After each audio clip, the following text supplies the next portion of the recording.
Sharp 0054 Restoration to original condition of equipment and machinery. Tokyo rules. 1. Identification of repair areas. First, accurately diagnose which parts are damaged and to what extent.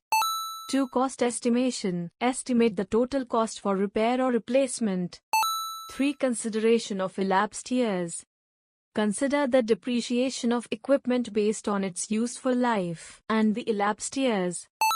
4. This helps calculate the burden share, taking into account the depreciation in the equipment's value. 5. Calculation of burden share. Calculate the proportion of costs the tenant should bear according to the elapsed years. 6. Generally, the burden is adjusted based on the usage from the new condition. 7. In case of new replacement, even if it results in a new replacement instead of a repair, similarly, consider the elapsed years to decide the tenant's burden share. This method ensures that the tenant does not bear an undue burden while achieving fair cost sharing. The specific calculation methods and legal points can be determined based on the contract or through a specialist.